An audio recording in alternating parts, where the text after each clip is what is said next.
நாங்கள் இன்றைக்கி குமரியோட குற்றாலத்தை தான் விசிட் பண்ண போகிறோம். நீங்களும் எங்கள் கூட வந்து பாருங்கள். குமரியின் குற்றாலம் அப்படின்னு சொல்லக்கூடிய திருப்பரப்பு வாட்டர் ஃபால்ஸுக்கு தான் நாங்கள் போயிட்டுருக்கோம். இந்த வாட்டர் ஃபால்ஸ் எங்கள் வீட்டு பக்கத்துலேருந்து 3 கிலோமீட்டர் தூரம் தான்.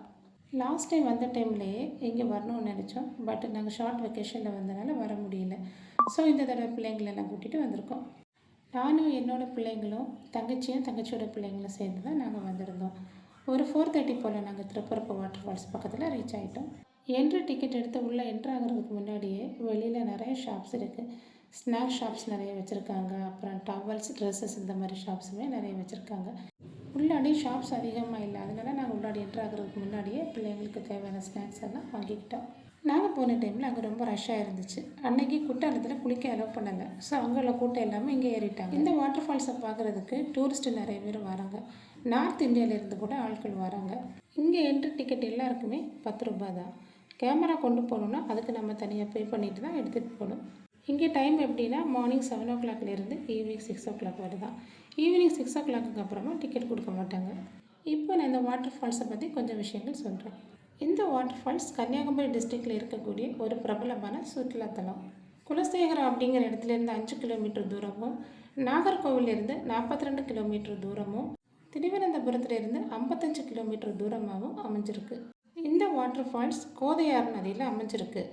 இந்த கோதையாறு திருப்பரப்பில் அருவியாக கீழே பாயுது. இந்த அருவி 300 அடி நீளமும் 50 அடி உயரமும் கொண்டது.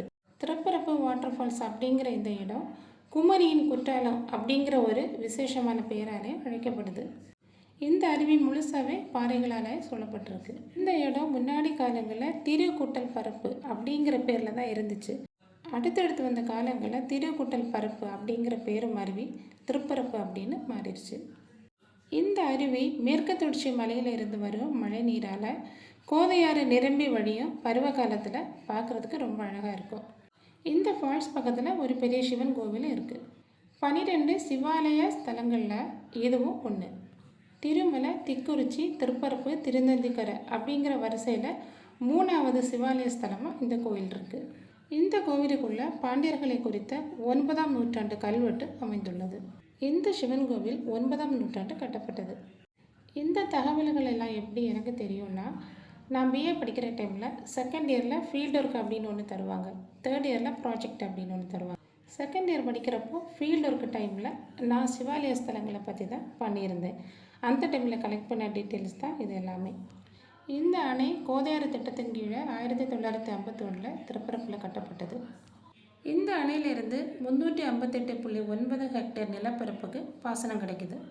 ஒவ்வொரு வருஷமும் 7 மாதம் ஃபுல்லாகவே இந்த அருவி அதிக நீருடன் தான் காணப்படும். என்னோடய பிள்ளைங்க இது வரைக்கும் வாட்டர் ஃபால்ஸில் குளித்தது கிடையாது. ஸோ இது ஃபஸ்ட் டைம் எனக்கு அனுப்ப பயமாக இருந்துச்சு. நானும் பிள்ளைங்களை அனுப்பலை. இந்த வாட்டர் ஃபால்ஸ் பக்கத்துலேயே ஸ்விம்மிங் பூலும் ரெடி பண்ணியிருக்காங்க. பட் இந்த டைமில் தண்ணி ஜாஸ்தியாக இருக்கறனால ஸ்விம்மிங் பூலை வந்து க்ளோஸ் பண்ணியிருக்காங்க. யாரையுமே அலோவ் பண்ணலை. டைம் போக போக நாங்கள் போன டைமில் இருந்த கூட்டத்தை விடையும் அதிக கூட்டம் சேர்ந்துருச்சு. இதுதான் அந்த வாட்டர் ஃபால்ஸு. தண்ணி எல்லாமே திறந்து விட்டு சும்மா தான் விட்டுருக்காங்க. இந்த தண்ணியை பார்த்தோன்னே இறங்கணும் அப்படின்னு ஆசையாக தான் இருந்துச்சு. ஆனால் ஆசையோடையும் பயம் அதிகமாக இருந்துச்சு, வலிக்கி விட்டுருமோ அப்படின்னு. அதனால் நாங்கள் யாருமே இறங்கலை. அருவியில் குளித்ததுக்கப்புறமா ட்ரெஸ் சேஞ்ச் பண்ணுறதுக்காக லேடிஸுக்கு தனியாக, ஜென்ஸுக்கு தனியாக அப்படின்னு ட்ரெஸ் சேஞ்சிங் ரூமும் வச்சுருக்காங்க. அப்படியே பக்கத்தில் சின்னதாக ஒரு பார்க்கு இருக்குது. ரொம்ப மெயின்டைன் பண்ணுற மாதிரி தோணலை. ஏதோ மெயின்டைன் பண்ணி வச்சுருக்காங்க. நாங்கள் அப்படியே அங்கே போய் ஒரு பெஞ்சில் உட்காந்துட்டு வெளியேருந்து வாங்கிட்டு போன ஸ்நாக்ஸ் எல்லாம் அப்படியே உட்காந்து கதை பேசிக்கிட்டே சாப்பிட்டோம். ஊருக்கு வந்து 15 நாளைக்கு அப்புறமா தான் நாங்கள் இந்த ஃபால்ஸே விசிட் பண்ண வந்திருக்கோம். மழை அதிகமாக இருந்தனால வெளியே எங்கேயுமே போக முடியல. இந்த அருவிக்கும் எங்கள் வீட்டுக்கும் 3 கிலோமீட்டர் தூரம் தான். என்னமோ 300 கிலோமீட்டர் தூரமாக இருக்கிற மாதிரி நான் இப்போ தான் 3வது டைம் வந்திருக்கேன். பக்கத்தில் இவ்வளோ அழகான இடத்த வச்சுட்டு வேறு எங்கேயாச்சும் சுற்றிட்டுருப்போம். முற்றத்து முல்லைக்கு மனம் இல்லை அப்படிங்கிற மாதிரி ஆயிடுச்சு. இயற்கை எழில் கொஞ்சம் எங்களுடைய கன்னியாகுமரி மாவட்டத்தில் சுற்றுலா ஸ்தலங்கள் நிறைய இருக்குது சுற்றி பார்க்குறதுக்கு. கோதையாறு டேம், பேச்சிப்பாறை டேம், கோதையாறில் பவர் பிளான்ட்டுமே அமைஞ்சிருக்கு. அப்புறமா படிக்காத மேதை ஐயா காமராஜர் அவர்களால் கட்டப்பட்ட மாத்தூர் தொட்டிப்பாலமும் அமைஞ்சிருக்கு. 2 மலைகளுக்கு இடையில் 2 மலையும் இணைக்கிற விதமாக இந்த மாத்தூர் தொட்டிப்பாலம் அமைஞ்சிருக்கு. டைம் இருந்ததுன்னா கண்டிப்பாக மாத்தூர் தொட்டிப்பாலம் விசிட் பண்ணி வீடியோ எடுத்து நான் உங்களுக்கு ஷேர் பண்ணுறேன். அப்புறமா தக்கலை அப்படிங்கிற ஊரில் பத்மநாபுரம் பேலஸ் அமைஞ்சிருக்கு. கன்னியாகுமரியில் விவேகானந்தா ராக், காந்தி மண்டபம், திருவள்ளுவர் ஸ்டாச்சு அமைஞ்சிருக்கு. இப்போ புதுசாக கண்ணாடி பாலமும் போட்டிருக்காங்க. டைம் இருந்தால் நாங்கள் அங்கேயும் போய் விசிட் பண்ணணும். நவம்பர் மாதம் 1ஆம் தான் எங்களோட குமரி தினம். 1956 வருஷம் நவம்பர் 1ஆம் தான் நாகர்கோவிலை தலைமையிடமாக வச்சு கன்னியாகுமரி அப்படிங்கிற ஒரு புதிய மாவட்டம் தமிழ்நாட்டில் உருவாக்கப்பட்டது. கன்னியாகுமரி மாவட்டம் உருவாக முக்கியமான காரணமாக இருந்தவர் மார்ஷல் நேசமணி ஐயா அவர்கள்.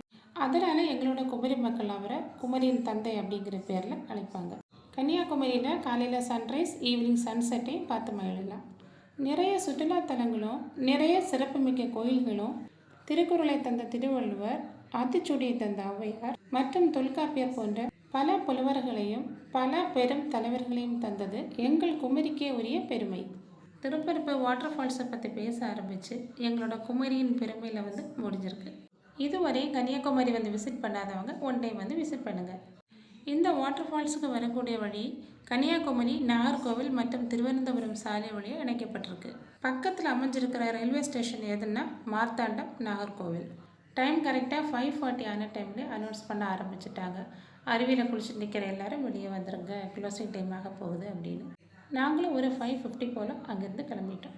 பிள்ளைங்களுக்கு அருவியில் குளிக்க விடாத வருத்தம் இருந்தாலும் வெளியே கூட்டிகிட்டு இதெல்லாம் பார்த்ததில் ரொம்ப சந்தோஷப்பட்டாங்க.